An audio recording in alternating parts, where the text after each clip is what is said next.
Salam alaikum à tous. Je voulais vous parler du dhikr, donc avec le tasbih, comment je l'utilise. Donc il faut savoir que bon, c'est comme le chapelet pour les chrétiens. Faut se dire que c'est pas quelque chose qui nous sépare, que c'est quelque chose qu'on a en commun en tant que croyants. Louer Dieu, louer Allah, c'est-à-dire par une méthode de passage de boules, en fait, de comptage de boules, et ben on fait des prières, on récite des prières un certain nombre de fois, on dit des paroles, des louanges d'un certain nombre de fois, et c'est pas ce qui nous divise, c'est ce qui nous rassemble. Ah mince, je vais enlever ça. Donc en fait, ce qu'il faut savoir, c'est que là, c'est un tasbih donc de 200 boules, qui a été fait donc par un mouride de la voie Naqshbandi. La voie Naqshbandi, c'est une voie soufie, donc c'est la seule voie sunnite soufie qui part d'Abou Bakr, enfin qui part du prophète sallallahu alayhi wa sallam, qui part d'Abou Bakr, et c'est selon le verset qui a été transmis dans le Coran où voilà, le prophète a été protégé par sallallahu alayhi wa sallam, a été protégé par Abou Bakr. Et il y a transmis dans la grotte, lors de, il me semble, la bataille de Houd, où ils se sont cachés dans la grotte, et là, à ce moment-là, le prophète sallallahu alayhi wa sallam lui aurait transmis un savoir secret. Et donc ce savoir secret, ce serait les shirs soufis qui le seraient transmis à partir d'Abou Bakr. Enfin, à partir du prophète, mais après Abou Bakr, et après ça aurait fait une chaîne de transmission qui est jusqu'à nos jours. Donc on appelle ces shirs des saints parce que Allah leur a accordé des miracles en fait, voilà. Et qu'ils ont une pratique pure, etc. Enfin, ce qui n'est pas mon cas, moi je suis pas une sainte. Mais en tout cas, ce que je veux dire, c'est que là, je développe une nouvelle voie pour essayer de trouver une voie un peu du milieu entre le soufisme et le salafisme, parce que j'aimerais que les gens se rassemblent et arrêtent de se diviser, et que ils puissent pratiquer un dhikr. Par exemple, le salafisme, il leur manque le dhikr, et c'est les soufis qui ont la science du dhikr, qui se sont transmis, entre eux, enfin au sein de leur groupe de tariqa. Voilà, donc là effectivement je pars sur un tasbih Naqshbandi, donc et le dhikr que j'ai développé donc sous la FIA, qui me semble, Allah wa alam, qu'Allah me pardonne si je me trompe, m'a été inspiré par Allah, et que quand j'ai finalement utilisé ce tasbih, donc il y a 200 boules, quand j'ai vu les chiffres les nombres qui m'ont été inspirés pour le nombre de fois répétés des noms d'Allah ou des louanges, correspond finalement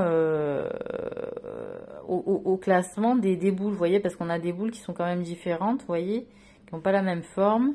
Là, on a par exemple une couleur bordeaux, là ici, voilà, et qu'il y a un certain nombre de boules à chaque fois entre les couleurs ou entre voilà les différentes boules. Et donc en réalité à un moment donné, donc je dis donc 200 fois par exemple Allah, Allah, Allah, Allah, Allah. On peut le dire fort, on peut le dire aussi en silence dans son cœur et juste en faisant le mouvement de la langue, c'est-à-dire on se concentre dans son cœur, on dit Allah dans son cœur, et on peut faire vous savez, le chuchotement avec le mouvement de la langue. Allah, Allah, Allah, Allah, comme ça. Par exemple. Donc c'est pour ça que je précise, ou fort, ou en silence, vous le faites selon votre cœur. Normalement, le dhikr spécifique Naqshbandi qui vient d'Abou Bakr, on dit que c'est un dhikr silencieux, c'est le dhikr silencieux du cœur. Voilà, donc c'est vrai que c'est une purification du cœur, c'est une guérison, c'est l'organe dont il faut le garder, enfin c'est le seul organe qu'il faut garder vraiment le plus pur, c'est le cœur, quoi.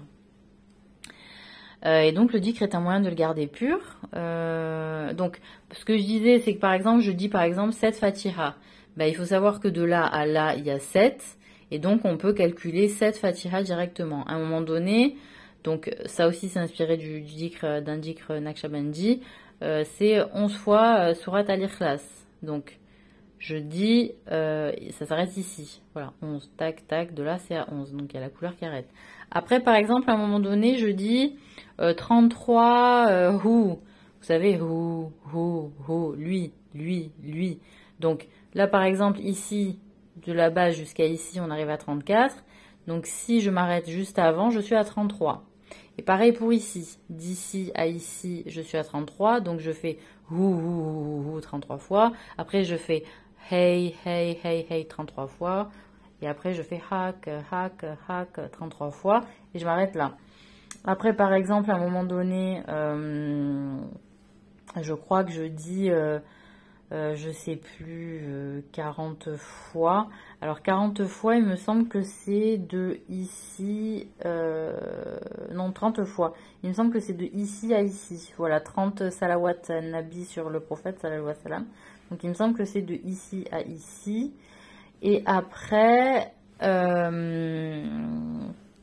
me semble qu'il y a 40 fois, je sais plus ce que je dis 40 fois, donc ça sera par exemple de la perle qui est là Bordeaux jusqu'à l'autre perle du coup Bordeaux qui est là. Voilà, et là je crois qu'on est à 40 fois. Et après, sans compter les perles Bordeaux et sans compter les perles différentes. Après ici, donc c'est un tasbih de 200 perles en tout.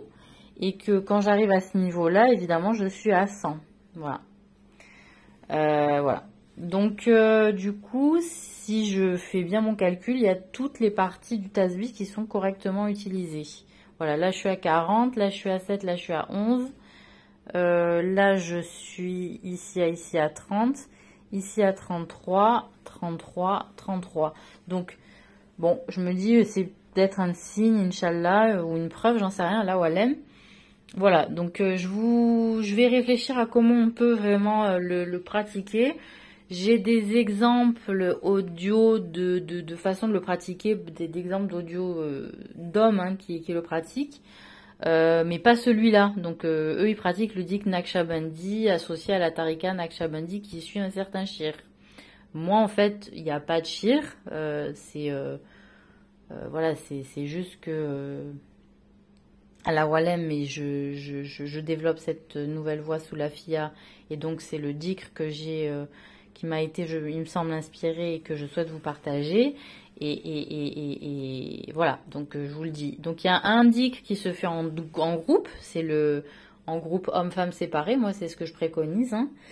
Et il y a un dikr qu'on appelle un wird dans le soufisme qui s'appelle journalier. Donc c'est-à-dire un wird qu'on peut faire chaque jour. Et après il y a le dikr en groupe qu'on doit faire normalement une fois par semaine.